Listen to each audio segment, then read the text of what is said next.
There comes a time when your heart grows tired, not of loving, but of bleeding for everything it touches. You stop explaining yourself. You stop reacting. You stop chasing closure from people who were never open in the first place. And they'll say you've changed, that you've gone cold. But really, you've just become quiet. Because somewhere between heartbreak and healing, you realize that peace doesn't always come from fixing things. Sometimes it comes from letting them be. Emotional detachment isn't about becoming numb, it's about becoming selective. It's not the absence of emotion, it's the mastery of it. You still feel everything, but you no longer allow those feelings to rule you. The world praises passion, chaos, reaction, but no one tells you how sacred calm can be. How beautiful it is to watch a storm and not step into it. So today, we're diving deep into the power of emotional detachment. Why some people choose silence over struggle. Why walking away doesn't always mean you've stopped caring. And why the ones who seem the most distant are often the ones who've learned the hardest lessons about love, pain, and peace. There's a certain exhaustion that comes from feeling too much. It's not the kind of tired that sleep can fix. It's deeper, like your soul itself has been stretched too thin from holding everything at once. When you're the kind of person who feels deeply, the world becomes heavier. Every word lingers. Every silence echoes. You don't just see what people do, you feel why they do it. You sense what's behind the smiles, what's missing in their laughter, what's unsaid in their eyes. And for a while, it's beautiful to be that aware. But eventually, the beauty becomes a burden. Because empathy without boundaries is a slow form of self-destruction. You start to notice that your emotions don't just belong to you anymore, they belong to everyone around you. Their sadness becomes yours, their chaos becomes your storm, and somewhere in that constant flood of feeling, you begin to disappear. That's when detachment is born, not out of coldness, but out of survival. You don't stop caring because you're heartless. You stop reacting because you've learned that not every emotion deserves a response. You start to realize that peace isn't found in feeling everything. It's found in choosing what to feel. And so, you begin to build emotional walls, not to block love out, but to keep your energy sacred. You still care, but now you do it quietly, without announcing it, without draining yourself in the process. People might say, you've changed. But the truth is, you've evolved. Because once you've drowned in the ocean of your own empathy, you learn to swim differently. You start loving from a distance. You start helping without absorbing. You start listening without losing yourself in the noise. And this doesn't make you cold, it makes you wise. It means you've finally learned the hardest truth of all. That sometimes, you have to protect your heart from your own compassion. Because the world will keep taking from the ones who keep giving.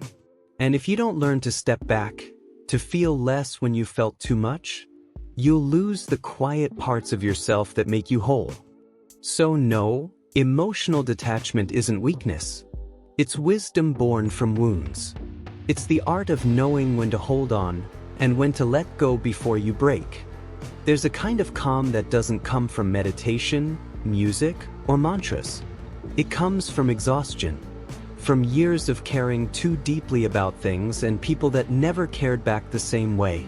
At first, you resist it. You think the calm means you've lost your fire. You miss the passion, the emotion, the intensity that once made you feel alive. But one day, you realize, this quiet isn't emptiness. It's freedom. Because after caring too deeply for too long, your heart eventually whispers, enough. Not out of bitterness, but out of mercy. You've spent so long giving your energy to people who never noticed it fading, fighting for things that were never meant to be fixed, and proving your loyalty to those who were never watching. And so, one morning, you just stop. Not dramatically, not with anger or tears. You simply exhale and choose peace instead. It's not that you don't care anymore. You've just learned that caring doesn't mean caring. You can love someone and still walk away. You can want peace and still remember the war. You can wish them well and still protect your boundaries. That's the paradox of true calm. It looks like indifference from the outside, but on the inside, it's the result of 1,000 heartbreaks that finally learned not to break you. When you reach that point, people might call you detached, unbothered, or cold. But they don't know that this calm was earned painfully, patiently, honestly. It's the calm of someone who has cried their last unnecessary tear. The calm of someone who no longer needs to explain their silence.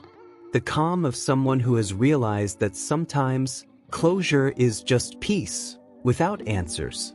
You start to see life differently from here. You no longer rush to correct misunderstandings. You let people believe what they want. You no longer chase validation. You understand that truth doesn't need to shout. You stop waiting for apologies that will never come. And instead, you start thanking the lesson that pain left behind. And in that stillness, something beautiful happens. You become lighter. You stop trying to fix people. You stop trying to control outcomes. You stop needing to be right or to be understood. You just breathe. That's the calm that comes after caring too deeply. It's not the calm of apathy, it's the calm of acceptance. You've finally stopped fighting the current. And for the first time in a long time, you let the river carry you. Letting go isn't always a grand act of strength. Sometimes it's just a quiet surrender, a silent agreement with the universe that you've done your part, and now it's time to release what's no longer yours to hold. But here's the hard part. Most people think letting go means closing off. They confuse detachment with disconnection.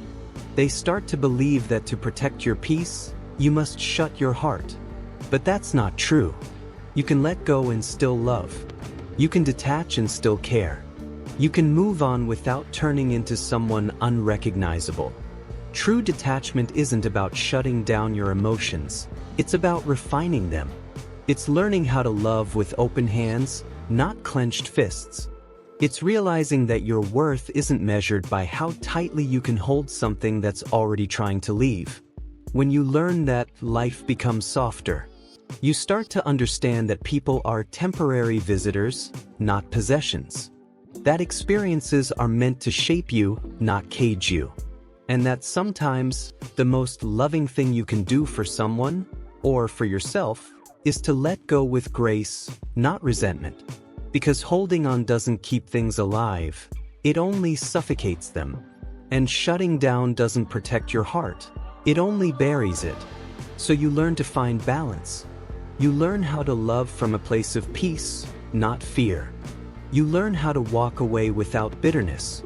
You learn that not every goodbye needs to hurt. Letting go without shutting down means keeping your heart open, but your boundaries firm. It means you still feel, but you don't drown. You still care, but you don't cling.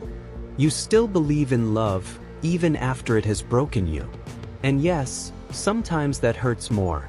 Because staying open in a world that teaches you to harden is its own kind of courage. But that's the point. Anyone can shut down after pain. Anyone can go numb after loss. But to let go and still remain soft, that's rare. That's sacred. Because healing isn't about becoming untouchable. It's about becoming unshakable. It's about standing in your truth without losing your tenderness. So if you've learned to let go without shutting down, understand this. You haven't lost your sensitivity, you've mastered it. You haven't grown colder, you've grown wiser. And when you can finally release what's heavy without closing your heart, that's when you've reached the highest form of emotional strength.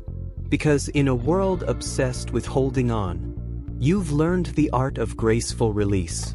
Detachment is often misunderstood. People think it means not caring, but that's not it. Real detachment is caring without collapsing. It's loving without losing yourself. It's walking away, not because you stopped feeling, but because you finally learned to protect your peace. You see, when you stop reacting to every pull, every whisper, every storm, you start to hear something else.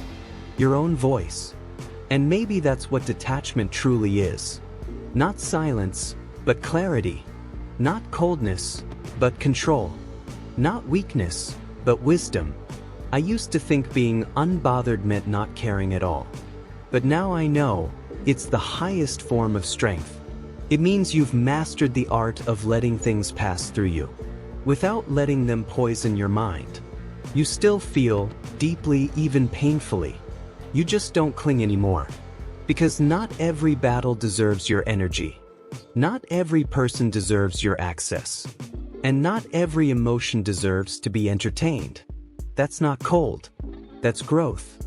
So if they call you distant, if they call you emotionless, because they're only describing what they don't understand. They don't see that you've already burned, and healed, and rebuilt yourself from silence. You've learned that peace isn't found in noise, it's found in detachment, and that sometimes, the most powerful thing you can do is simply not react. Because real power is quiet.